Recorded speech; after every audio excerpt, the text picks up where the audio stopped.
train. What's up, everybody? Welcome to SG Autos. Today we're going to be looking at a 2006 Mini Cooper.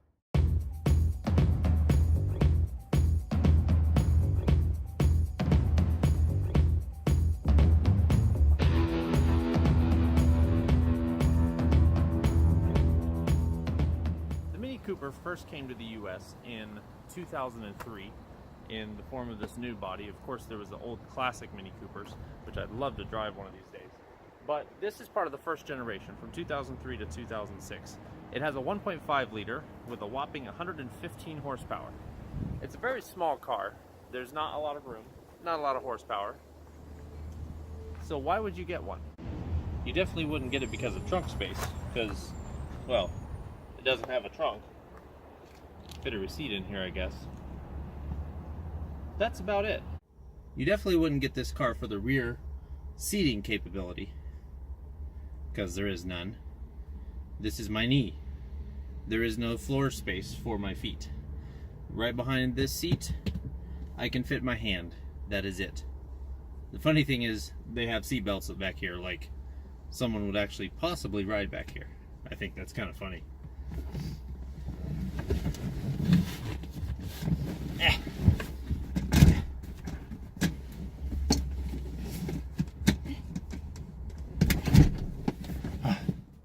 I would now like to draw your attention to another interesting feature that the first generation Mini Cooper has. Let's say you need to check your oil, something like that. Let's check and try to open the hood. So we're here under the driver's seat, right? Where it's supposed to be. Nothing. But let's come over here to the passenger side, because that's logical, right? Oh, look. There it is. On the passenger side next to the door. The reason for that is because, of course, in England, where Mini Cooper is from, everybody drives on the right side of the road. So normally this is where the steering wheel would be in this car. I think the engineers were protesting sending these to the US and thought, well, you know what? We're going to make them reach across for that release, just to remind them that their steering wheel's in the wrong place. One thing you need to keep in mind when purchasing one of these is this right here. There is no actual cover that goes over. It's just this little net that goes over right there. Now, cool hip idea. Flaws. First of all, when the sun is straight up, that doesn't do anything. You still get cooked. Second of all, this fabric, this one actually I'm super surprised is in good shape, but generally the fabric sags. That's not a word. Fabric sags. And then it flops around up here. When you do this, it doesn't retract into there like it's supposed to. So you just have this big piece of cloth hanging around up here. It's a pain. Now for the very important test, which is the cup holder test. I went to Culver's earlier. Let's see what we got down here. We got cup holders here, and then we got a cup holder back in there. You can kind of see that. So let's see what we got.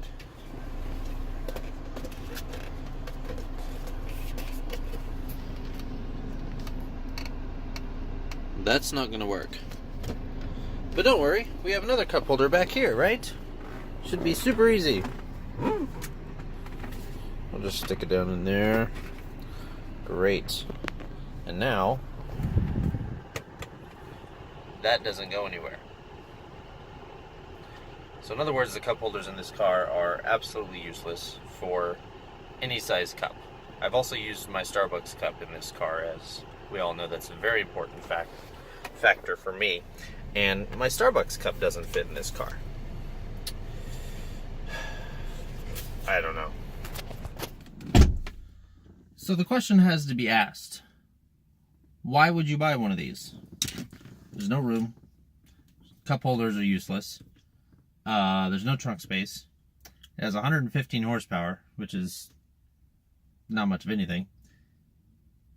So why would you want one? I'm going to show you why you want one.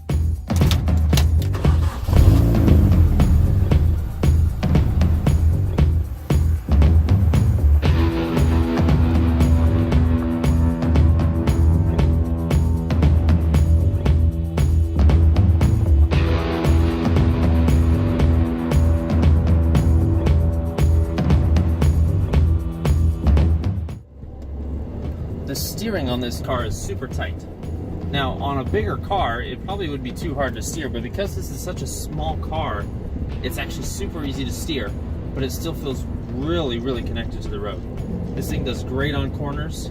It's very responsive. It's such a small engine, there's so few working parts that you can just whip it around. It's awesome.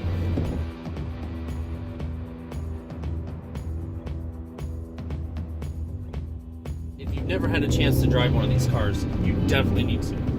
They are a lot of fun to drive. They are exciting. They're easy to drive, so it's not scary, but it's just so much fun, and it's the most fun you're ever going to have driving a car. I will guarantee you that is one of the most fun cars you can get for. This one's only worth like $3,200 bucks. $3,200 bucks. All the fun you can handle. It reminds me a lot of like a Miata or other small cars like that they've got a really good handle on the steering. They've got a really good handle on how it handles. And it's just so responsive. Like right there, actually, a guy just stopped in front of me, and without putting a blinker on or anything, and the car just stops like that. So it's a great beginner car too, because it's very forgiving, but a lot of fun. And if you're looking for a first car, and you're a car person, or you're wanting to learn how to drive a standard, this is a great car for that, because it is very forgiving.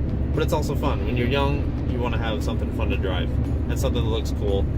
This fits both the bills. Again, not a lot of room inside. Doesn't have extra space in the back.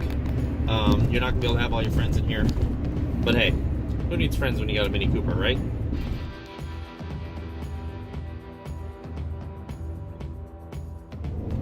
When you're driving this car, you can definitely tell that it has that BMW pedigree. Because of the steering, it just has a really good solid feel to the steering and the suspension. It has a very BMW-ish feel to it. It definitely still looks like a Mini Cooper. It still has, all the Mini Cooper-esque things, like the toggle switches and all that kind of stuff. But it is a BMW, so don't forget that. So let's review. 2006, only has 115 horsepower. No space in the trunk, no space in the back seats. Headliner, headroof, sunroof stuff has issues. Also, sometimes the window regulators go out on them, so you'll have to get those fixed. So after all that, should you buy one of these? Absolutely. This will turn you into a car guy or girl if you're not already. And if you are, you're gonna love it. The handling and steering are amazing.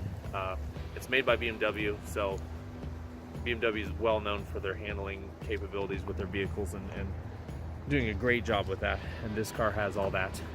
Good gas mileage.